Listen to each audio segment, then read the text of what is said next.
Today's evening devotional. Traveling with the missionaries. As they ministered to the Lord, and fasted, the Holy Ghost said, "Separate me Barnabas and Saul for the work whereunto I have called them." And when they had fasted and prayed, and laid their hands on them, they sent them away. So they, being sent forth by the Holy Ghost, departed unto Seleucia, and from thence they sailed to Cyprus. Acts chapter 13 verses 2-4. Oh, how we need the divine presence. For the baptism of the Holy Spirit, every worker should be breathing out his prayers to God.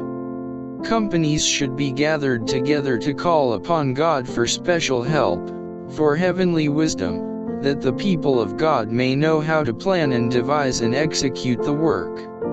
Especially should men pray that the Lord will choose his agents, and baptize his missionaries with the Holy Spirit. For 10 days the disciples prayed before the Pentecostal blessing came. It needed all that time to bring them to an understanding of what is meant to offer effectual prayer, drawing nearer and nearer to God, confessing their sins, humbling their hearts before God, and by faith beholding Jesus, and becoming changed into his image. When the blessing did come, it filled all the place where they were assembled, and endowed with power, they went forth to do effectual work for the Master. We should pray as earnestly for the descent of the Holy Spirit as the disciples prayed on the day of Pentecost.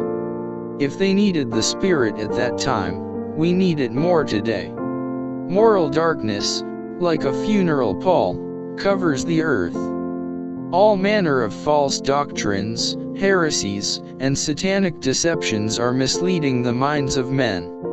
Without the Spirit and power of God, it will be in vain that we labor to present the truth.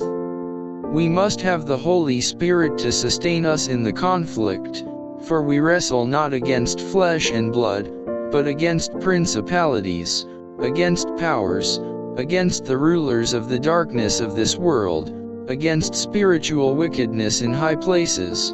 Ephesians chapter 6 verse 12.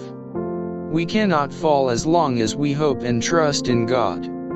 Let every soul of us, ministers and people, say, as did Paul, "I therefore so run, not as uncertainly, so fight I, not as one that beats the air." 1 Corinthians chapter 9 verse 26, but with a holy faith and hope, in expectation of winning the prize.